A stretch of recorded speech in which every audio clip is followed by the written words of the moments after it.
Hating America and resisting America. That is the focus of tonight's angle. It's time to simplify things. Now, the left-wing protests that we're seeing rage across the country, they may, at first glance, seem to be focused on different causes. Anti-Zionist, anti-ICE, pro-trans. But at their core, they have one common denominator. The forces organizing them, fat cat Democrat groups, assorted socialists, and open borders fanatics, are deeply anti-American. And the slope that they've created is a slippery one. Now, remember 5 years ago, BLM Marxists and street thugs legitimized the ripping down of historic statues and markers. And today, they've taken it a step further. They're burning the American flag, and it's almost become commonplace. Burn it down! Burn it down!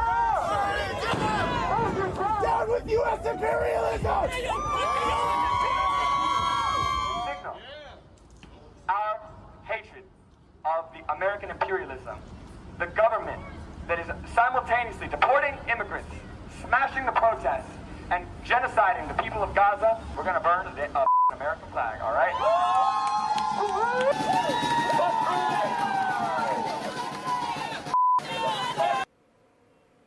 Well, the Mexican flag is flown proudly to say, this is our land. You stole it, and we're taking it back. Of course, they're ignorant of their own history. They don't know it. Now, equally as commonplace is the waving of other foreign flags on U.S. soil. Again, the message is, America's just not special. Well, remember, we purchased California and half of Mexico in 1848 for $15 million after we won the Mexican-American War. So maybe some of these people waving the Mexican flag should consider getting off the protest circuit and opening a book once in a while. Now, in all these protests, we see that the idea of the melting pot in America that, was what legal immigration was all about, that is long gone. Now foreigners who come here feel entitled and expect us to melt into their cultures. Embracing America, abiding by our laws, honoring our customs, that is out the window. Instead of bringing America into your own experience, they're encouraged to resist America. So you got online propaganda, bought and paid for by rich Democrat donors, feeds this radicalism, and heck, many of our own schools teach them to resist the government here. There has never been a more dangerous dealer of death than the American empire. Our aim is to dismantle that empire. Hamas has punctured the illusion of invincibility. It was exhilarating, it was energizing. Revolution is always violent, but revolution is always driven by radical love. Look, and parents, I think they believe that sending their kids to some of our most vaunted institutions of higher learning will give their kids a leg up. Well, maybe. But you also might run into people like this specimen, Alejandra Caraballo, proud trans clinical instructor, whatever that is, at Harvard Law School, who, after the court's decision affirming the Tennessee ban on trans surgeries, posted, I honestly don't care anymore if this country destroys itself and burns down to the ground. The current form of the United States is incompatible with democracy or human rights. It no longer has any legitimacy to govern, and I'll dance on its grave. Let something better rise from the ashes, this clinical instructor wrote. So rise from the ashes is where her or his or whatever their career should be after that now deleted post. Imagine your tuition dollars going to pay that salary. But look, we have sitting members of Congress who essentially believe the same thing. America hater Ilhan Omar sounds like she thinks her native Somalia is better than the country that gave her refugee protection.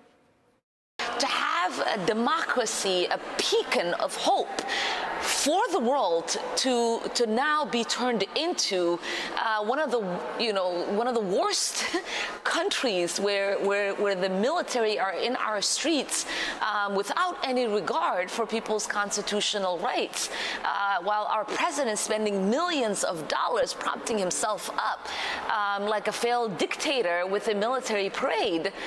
It is really shocking. It was shocking. Trump must be a really bad dictator, by the way, since several hundred protests took place across the country that Saturday. The violence that took place was instigated by the left, Congresswoman. Again, these protesters, they don't care about migrants, they don't care about Muslims, they don't even care about trans. They care about destabilizing America and making the country seem ungovernable as long as Trump is in the White House. In Portland, Oregon, which was a once sleepy town, attracted kind of a harmless granola, bunch and the outdoorsy mix. There we now have trained agitators who play dress up in all black, bike helmets, ski goggles.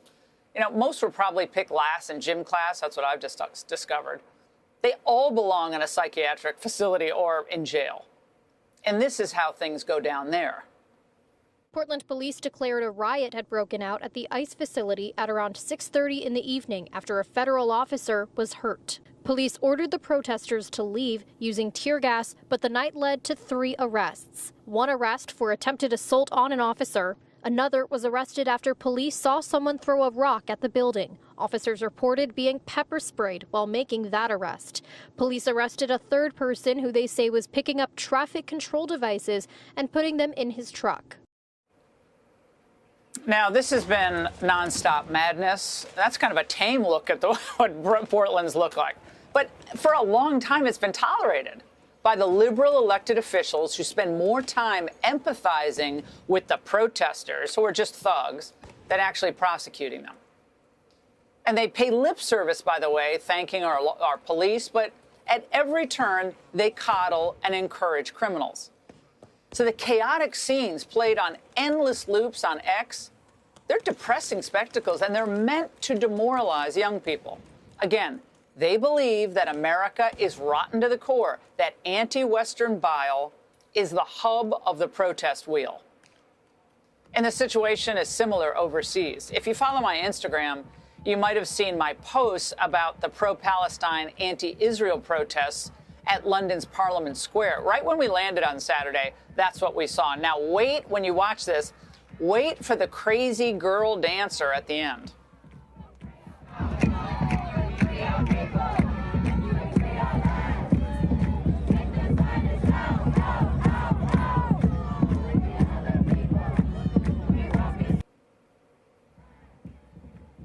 That woman was kind of part deadhead, part West hater. Now, notice the Iranian flags that are now mixed into the crowd. If you look carefully, zero in on that.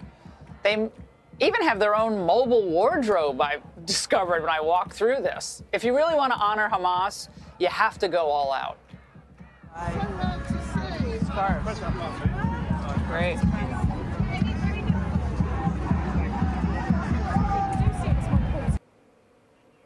They didn't like it when I zeroed in on that Socialist Workers' Party tent. They didn't like that at all. But the goal is always the same, to sow chaos and division. And remember, these agitators, they rarely create anything of value. They only know how to destroy. But we are on to their sick game.